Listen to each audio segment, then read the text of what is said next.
This is Brighton's finest. bringing the artists closer to you. Juice. So what have you got planned for tomorrow, which is your release day?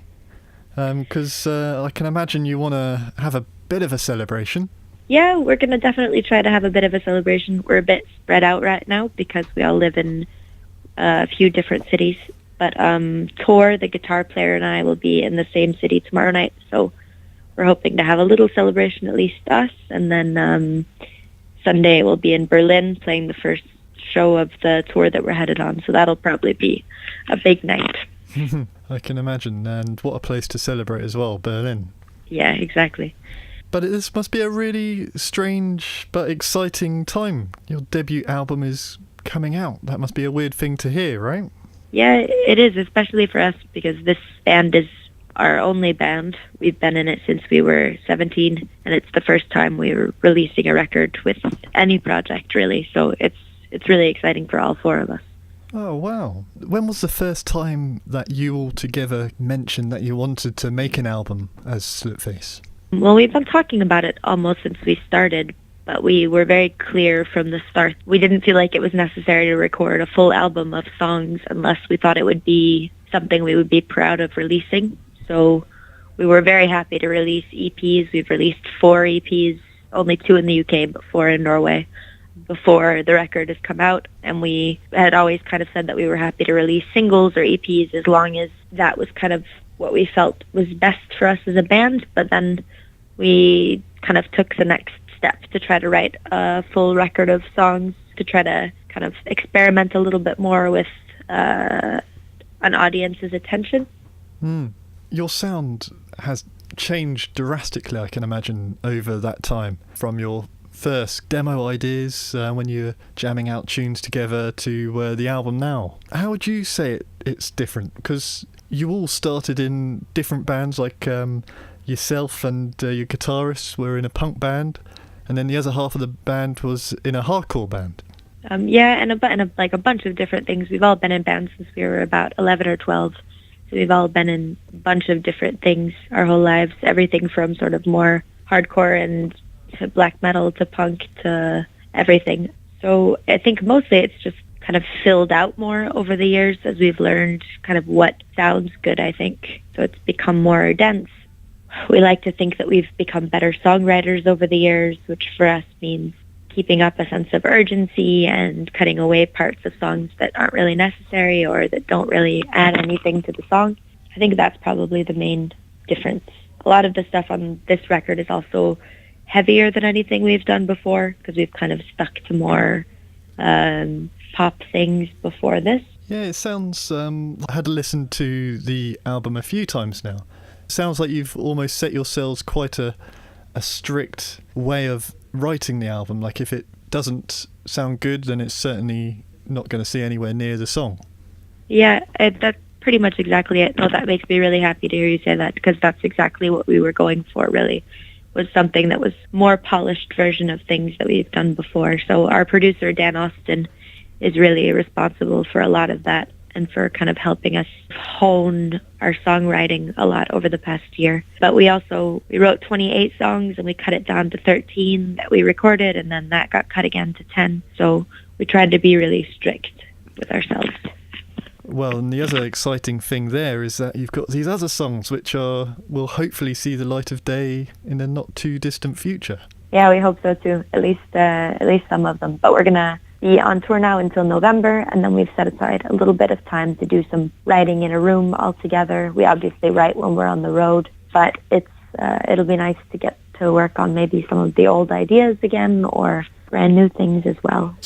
Brighton's finest. This is Juice. Could you tell me a little bit about the album? Because in the times I've listened through to it, I'm picking up themes of kind of wistfulness, anxiety, but also kind of a playfulness in the lyrics as well. Yeah, I think that's kind of what we've been going for. We're obviously like people in our young 20s, so it's definitely a coming-of-age record, which isn't at all novel or exactly very inventive, but it was a lot of what we were thinking about and feeling when we wrote the record. We all moved back home because we couldn't afford to work or pay rent and write for 8 hours a day, which we felt like we needed to do. So that brought a lot of those feelings of thinking about being a teenager, thinking about being a kid to the surface, I think, which kind of makes it have that slightly nostalgic feel to it. But it's mostly about like the anxieties of growing up and feeling like you're making mistakes or that you don't know what you're doing or that you're not doing things right. But we try not to take ourselves too seriously, because the point of it is kind of to tell people that, you know, nobody knows what they're doing. Everybody's freaking out, so we're all going to be okay. So we tried to kind of play with that. And also an important project with the album was to kind of show those like classic indie rock coming-of-age stories from the female perspective, and to show that a lot of times music or lyrics written by women is classified as music for other women, but music where men have written the lyrics is classified as universal. So we thought it was interesting to play with that idea and show that things that I've experienced or the things that come from my voice are just as universal as things that men sing about, and can probably be just as relatable. Yeah, that is interesting. You said you were living at home, and is that in Stavanger? Yes. Which is an unbelievably beautiful place, but there is quite a bubbling music scene there. Yeah, it's relatively small, but it's always been good. It's a lot of rock music, and a lot of the bands that we really looked up to growing up were from our hometown. So the metal band Kvelertak is from Stavanger, which is probably one of Norway's biggest modern exports. Yeah.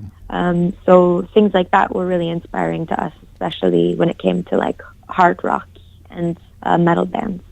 I'm going to put you a bit on the spot here. If you were showing your band to someone who hadn't heard of Sltface before, which song would you play them, and why? I think I might just play the opening track, which is kind of why we chose it as the opening track, because it kind of sums up a lot of the things that we are as a band, because it's obviously a feminist song and it has quite politically charged lyrics, but it's also pretty poppy and upbeat, which is kind of the two things we try to combine. So that's why we chose it as the first track on the album, was because we thought it would be a good introduction to people that maybe were hearing us for the first time because they were listening to the record. Fantastic, yeah, because it's certainly such an important track on an album, isn't it? Because it is the song that really hooks the listener for the duration of the album. Yeah, so we hope that we can kind of like keep people's attention after that first song, because obviously not all of the songs on the record are as easy to listen to or as easy to sort of digest as that one is. So it's not maybe my personal favorite, but I do think it's a good way to introduce people, because you don't want to overcomplicate things with the first track.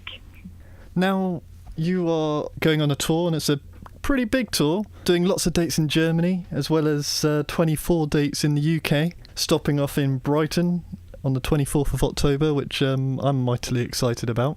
You've done quite a few gigs in Brighton. Like, you did a storming set at The Great Escape, which various people have mentioned to me, and also other headlining shows as well. What can we expect from this tour? Because the fans would have heard your album already. It's going to be quite a buzz about it.